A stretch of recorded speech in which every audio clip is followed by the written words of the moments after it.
In Russia, there are many nightclubs that have live music with waiters that bring upscale food to your table the way that used to be popular in the United States decades ago. Kentucky Fried Chicken is quite popular in Russia too, and it's regarded as something uniquely American. My task in an American-themed nightclub here was to create something that had the same recognizable flavor as KFC, and yet obviously a higher caliber of food. The vodka in this recipe isn't just a gimmick to brand it as Russian. By replacing the water in the marinade with alcohol, a lighter and flakier coating results. The first step is making the marinade. So into the processor cup, I'm putting 30 milliliters of cider vinegar, the vodka. Hey, I did say fried chicken, didn't I?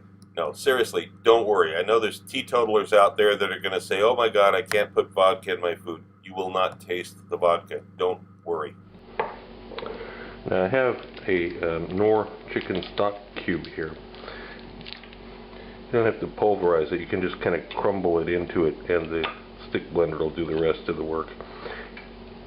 And I've got a whole red chili. Exactly how much of this you use is up to you. If you want it really hot, add more. You don't want it very hot at all, just add a little piece. But add a little bit, as it really needs it. And I'm going to give the garlic and the red chili a coarse chop before I put it in here. Okay. And there they are. Now I'm going to grind this really, really well.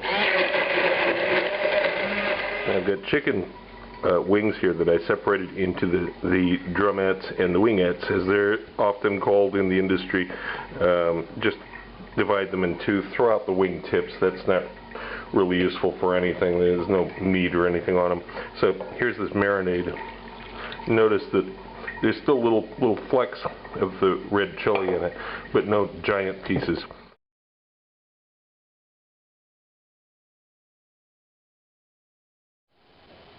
Now, a big part of the trick here in making the coating is to have the pepper not ground up too finely. So I'm using whole black peppercorns, and the only spice that I'm going to put in here with this is the rosemary.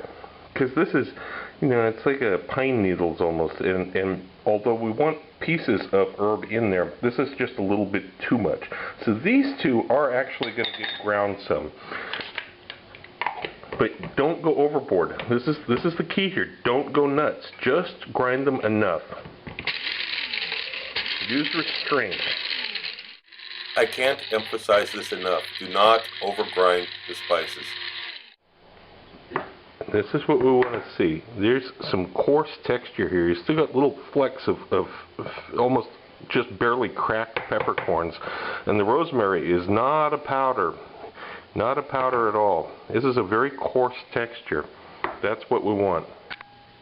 I have a large plastic container here with a lid. I've weighed 100 grams of flour out into. I'm adding a slightly generous teaspoon of baking soda, not powder, but soda. Teaspoon of oregano. Teaspoon of thyme. The rosemary and black pepper mixture from before. The teaspoon of MSG. Half teaspoon, a little bit less than half a teaspoon of paprika, and a little bit less than half a teaspoon of turmeric. And the parsley, dried parsley. I'm going to mix this all together here. And going through this checklist, it's easy to forget things. I forgot the salt and the sugar.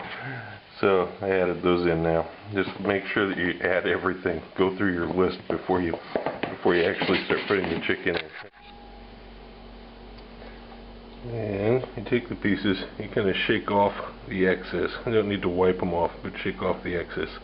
And layer them in here one at a time. Like this. And when you've got them all in, you put the top on, agitate them, and you'll have something that looks like this. Now, actually, you want to begin deep frying these right away. Don't let them get to where the moisture has soaked all the way through the flour, or they won't be as good.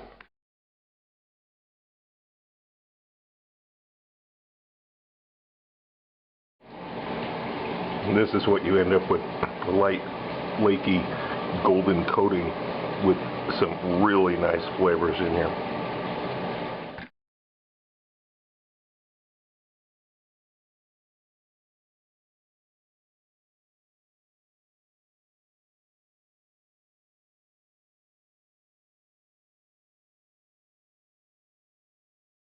The second volume of my cookbook is now available through Amazon and other booksellers. It covers the YouTube recipes from the last 8 months with more in-depth information. I received requests for the procedures on all recipes, and I've listened to you. Every recipe has step-by-step directions, and of course there are recipes that aren't on YouTube. But this is not just a recipe book. Far from it, as you can see from some of the topics scrolling by here. I'm certain that anyone who watches my channel and any serious cook will find this book a treasury of useful and new information you won't find anywhere else. If you want to know more about my adventures as a chef around the world and have some great laughs along the way, be sure to check out the video tour of my book, 40 Years in One Night. It's up on YouTube right now. Click the link. Also look for my cocktail book, Cocktails of the South Pacific and Beyond, Advanced Mixology, available through Amazon online.